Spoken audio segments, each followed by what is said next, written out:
ನಟಿ ರಮ್ಯಾ ಅವರು ಒಗ್ಗಟ್ಟಿಲ್ಲ, ಯೂನಿಟಿ ಇಲ್ಲ ನಮ್ಮ ಇಂಡಸ್ಟ್ರಿನಲ್ಲಿ ಅಂತ ಹೇಳಿರುವಂಥದ್ದು ನಿಜಕ್ಕೂ ಅದು ಲೈಕ್ ಸೌಂಡ್ ಮಾಡುವಂಥ ಸ್ಟೇಟ್ಮೆಂಟು. ಸೊ ಏನು ರಿಯಾಕ್ಟ್ ಮಾಡ್ತೀರಾ? ನಿಮ್ಮ ಪ್ರಕಾರ ಒಗ್ಗಟ್ಟಿದೆಯಾ? ಚಿತ್ರತಂಡದಲ್ಲಿ ಒಗ್ಗಟ್ಟಿರುವುದು, ಆದರೆ ಚಿತ್ರರಂಗದಲ್ಲಿ ಒಗ್ಗಟ್ಟಿದೆಯಾ ಅಂತ? ಅಲ್ಲ, ಎರಡು ಏನು ಡಿಫ್ರೆನ್ಸ್ ಅಂತ ನಂಗೆ ಗೊತ್ತಾಗಿಲ್ಲಮ್ಮ. ಈಗ ಅದೇ ಹೇಳ್ತಿರೋ, ಅದು ಎವ್ರಿ ಇಂಡಿವಿಜುವಲ್ ಒಪಿನಿಯನ್ ಅದು. ರಮ್ಯಾ ಮೇಡಮ್ಗೆ ಅದು ಯಾವ ವಿಷಯದಲ್ಲಿ ಅನಿಸಿದೆಯೋ, ಅವರು ಒಂದು ಸ್ಟೇಟ್ಮೆಂಟ್ ಹೇಳಿದ್ದಾರೆ, ಅದನ್ನು ನಾವು ತಗೋತೀವಿ. ಅದ್ರದ್ದು ಹಿಂದೆ ಏನದು, ವಾಟ್ ಎಕ್ಸಾಕ್ಟ್ಲಿ ಶಿ ಮೆಂಟ್, ಅಥವಾ ಅವ್ರ ಇಂಟೆನ್ಷನ್ಸ್ ಏನಿತ್ತು, ಅವ್ರಿಗೆ ಏನು ಘಟನೆಗಳಾಗಿರ್ಬೋದು. ಸೊ ಆ ನಿಟ್ಟಿನಲ್ಲಿ ಅವ್ರು ಮಾತಾಡಿರ್ತಾರೆ.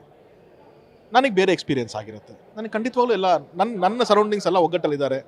ಈಗ ಫಾರ್ ಎಕ್ಸಾಂಪಲ್, ನಾನೊಬ್ಬ ಡೈರೆಕ್ಟ್ರು, ನಾನು ಇನ್ನೊಂದು ಡೈರೆಕ್ಟ್ರಿಗೆ ಅವಕಾಶ ಕೊಟ್ಟು ಕೆಲಸ ಮಾಡ್ತಾಯಿದ್ದೀನಿ. ಜಡೇಶ್ ಅಂತ ಒಂದು ಡೈರೆಕ್ಟ್ರು ಅಲ್ಲಿ ಬಂದಿದ್ದಾರೆ, ಗುರುದೇಶ್ ಪಾಂಡೆ ಅಂತ ಒಬ್ಬ ಡೈರೆಕ್ಟ್ರು ಬಂದಿದ್ದಾರೆ, ಪ್ರೇಮ್ ಸರ್ ಅಂತ ಒಬ್ಬ ಡೈರೆಕ್ಟ್ರು ಬಂದಿದ್ದಾರೆ. ನಾನೊಬ್ಬ ಡೈರೆಕ್ಟರ್ ಆದರೆ ನಾನು ಸಪೋರ್ಟ್ ಮಾಡೋಕ್ಕೆ ಅಂತ 5-6 ಜನ ಡೈರೆಕ್ಟರ್ ನಾನು ನೋಡ್ತಿದ್ದೆ.